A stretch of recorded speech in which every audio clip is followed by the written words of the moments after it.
Hello दोस्तों, स्वागत करते हैं आप सभी का आपके अपने यूट्यूब चैनल जैकपुर पे। आज के इस वीडियो में हम लोग डिस्कस करने वाले हैं कक्षा 9 का विज्ञान का सेट 1 डिस्कस करेंगे।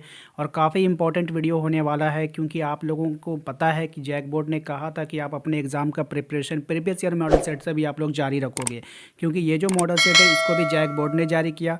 अभी जो मॉडल सेट आप लोगों का आएगा वो भी जैक बोर्ड जारी करेगा, तो सभी जैक बोर्ड के द्वारा ही है। तो क्वेश्चन कहाँ से पूछा जाएगा कोई नहीं बता सकता है, तो सभी मॉडल क्वेश्चन पेपर को आप लोगों को तैयारी करके जाना है। ठीक है, तो चलिए स्टार्ट करते हैं हम। देखिए, सबसे पहला सवाल क्या है।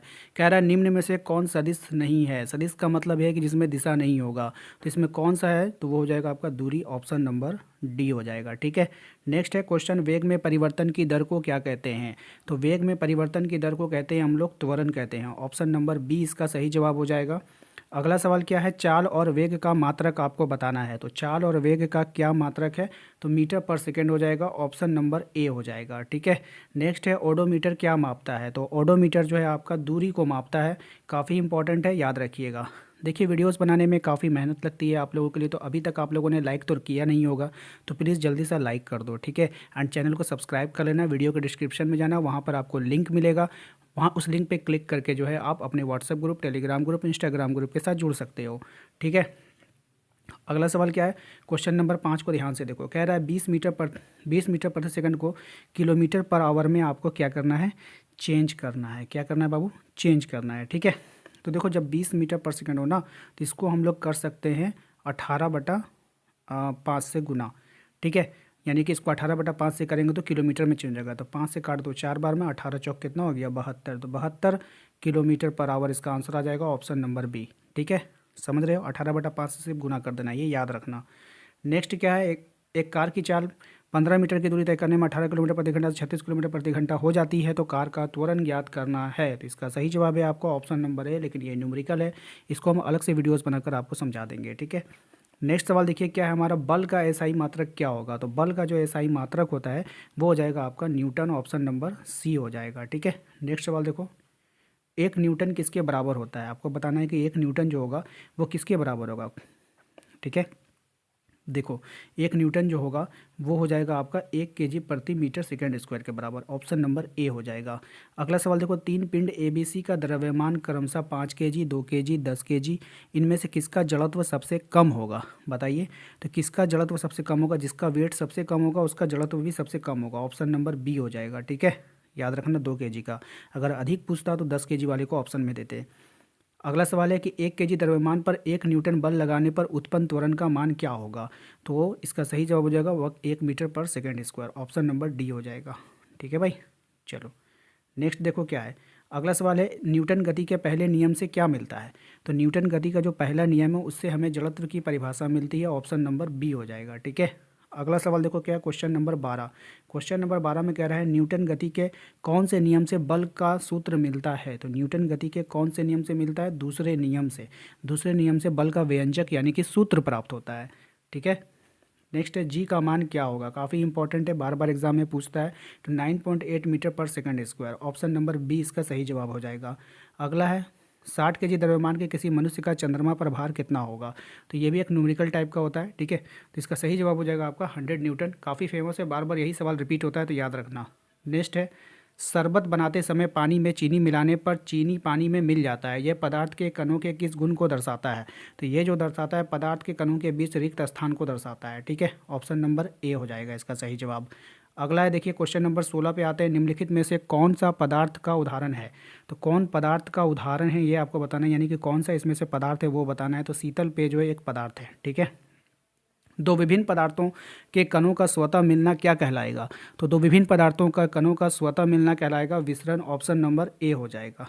ठीक है, किसी तत्व के द्रव्यमान की प्रति इकाई आयतन को क्या कहते हैं। तो आपके पास ऑप्शन है, देख लो यहाँ पे ऑप्शन है आपके पास। ठीक है, तो इसका सही जवाब हो जाएगा आपका घनत्व। ऑप्शन नंबर ए हो जाएगा। नेक्स्ट है आपका 2 ग्राम हाइड्रोजन 16 ग्राम ऑक्सीजन के साथ मिलकर 18 ग्राम जल का निर्माण करता है, ये किस नियम को प्रदर्शित करता है। ठीक है, बताइए। सही जवाब हो जाएगा द्रव्यमान संरक्षण का नियम। ठीक है, नेक्स्ट देखो क्या है, जल में हाइड्रोजन एवं ऑक्सीजन की द्रव्यमान का अनुपात 1:8 होता है, ये किस नियम को दर्शाता है।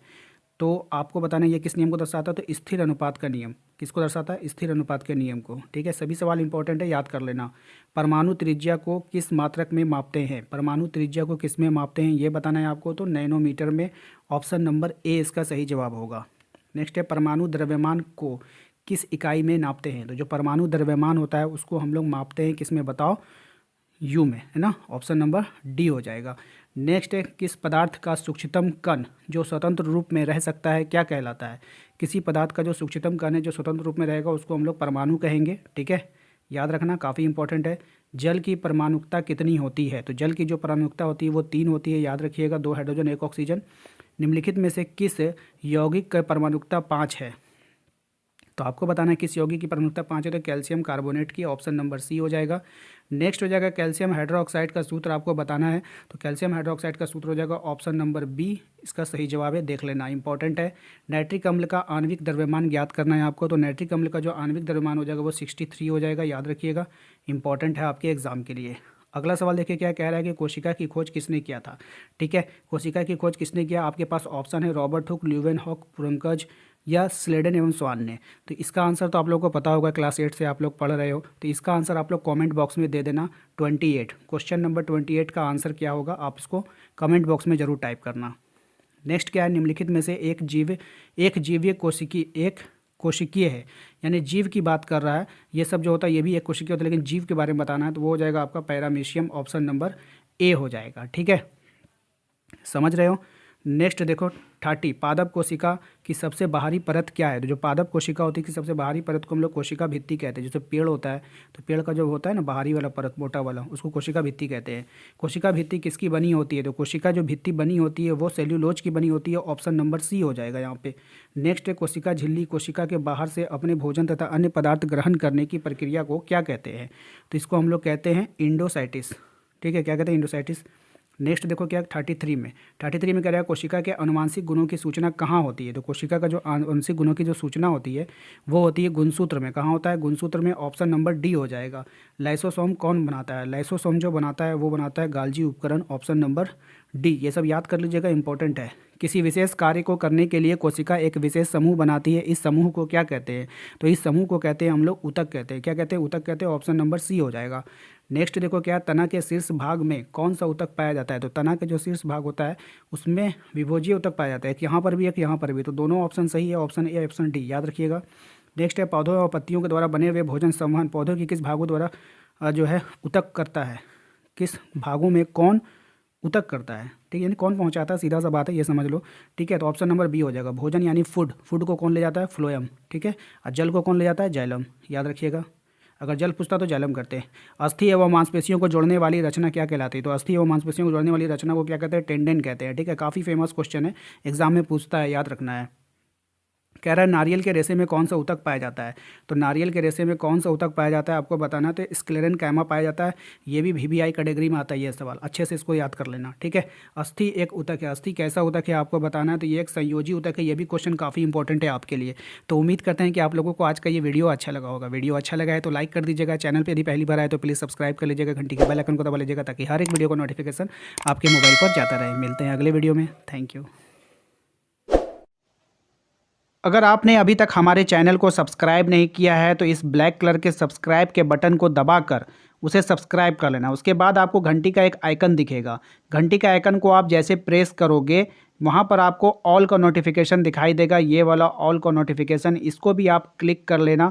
इससे होगा ये कि जब भी हम आपके लिए कोई वीडियो बनाएंगे तो उसका नोटिफिकेशन आपके मोबाइल पर जाएगा। इसके बाद आप चले जाना अपने प्लेलिस्ट पर। यहाँ पर ध्यान से देखो, यहाँ पे आपको होम मिलेगा, वीडियो मिलेगा, शॉर्ट्स देखना होगा। आपको अगर मोटिवेशन चाहिए तो आप हमारे शॉर्ट्स वीडियो देख सकते हो। यदि आप हमारे लाइव सेशन को देखना चाहते हो तो लाइव में जा सकते हो, लेकिन आपको जाना है अपने प्लेलिस्ट पर। कहाँ जाना है? प्लेलिस्ट पर जाना है। प्लेलिस्ट पर जाने के बाद आप जैसे ही प्लेलिस्ट पे क्लिक करोगे, प्लेलिस्ट पे क्लिक करने के बाद आपको यहाँ पे बहुत सारा फोल्डर दिखेगा, क्लास 10 का, क्लास 9 का, इंग्लिश का, हिंदी का, ठीक है, सबका अलग अलग। आप जिस भी क्लास में पढ़ते हो आप अपने पसंद के क्लास वाले फोल्डर में जाना। वहाँ पे जाने के बाद आप अपने सभी क्लास को अच्छे तरह से तैयारी कर सकते हो और परीक्षा में अच्छा प्रदर्शन कर सकते हो।